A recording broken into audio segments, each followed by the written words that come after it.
வெயில் அப்படி போட்டு கொளுத்துது. வரும்போது ஆட்டோவில் வந்தோம். அப்புறம் வந்து 5 மணிக்கு மழை, சரியான மழை, இடி மின்னல், எனக்கும் பயமாக பிடிச்சிருச்சு. ஆமாம், பூரா தண்ணி வேற வீட்டுக்குள்ளார எல்லாம் இந்நேரம் தொடச்சி எல்லாம் எடுத்து. கோயம்புத்தூர் மாவட்டம் ஃபுல்லாக மழை தான், சரியான மழை இன்னைக்கு. சரி, இன்னைக்கு என்ன ஞாயிற்றுக்கிழமை, என்ன சமையல்? என்ன மீன் தான் எடுத்தோம். மீன் எடுத்தோம், குழம்பு வச்சோம். கொஞ்சம் பச்சை மீனா? பச்சை மீன் தான். பச்சை மீனுனாலும் கடல்ல இருக்கிற மீன் தான். பச்சை கலர் பச்சை மீனும் பெயிண்ட் அடிச்சுக்க வேண்டியதுதான், பச்சை கலர்லாம் ஆயிரும். அல்ல, பச்சை மீன் அப்படின்னாக்கா இது இப்போ கடல் எப்படி சாப்பிட முடியும்? இல்லை, பச்சை இல்லை, பச்சை மீன் வந்து இப்போ கடல் மீனா இல்லை அது என்ன ஜாதின்னு? கடல்ல தான் இருக்கும். ஐல. ஓஹோ, ஐல, பச்சை ஐல. ஓ, சரி சரி. எப்படி காசு கொடுத்து வாங்கினீங்களா?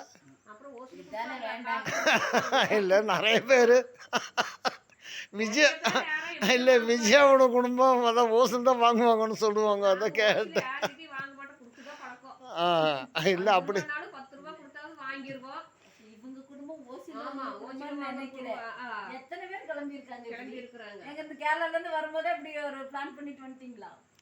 சரி, பரவாயில்ல. எப்படியும் வாங்கிங்க, பச்சை மீன் நல்லா சாப்பிட்டுட்டீங்க, பரவாயில்ல. அப்போது காசு கொடுத்து வாங்குற பரம்பரை தான் உங்கள் பரம்பரை. ரைட்டு, பரவாயில்ல, பார்க்கலாம். 10 ரூபா கொடுத்தாவது வாங்கிடுவோம். மொழியும் ஓசியில் மட்டும் யாருக்கிட்டையும் போய் கையேந்தி நிற்க மாட்டோம்.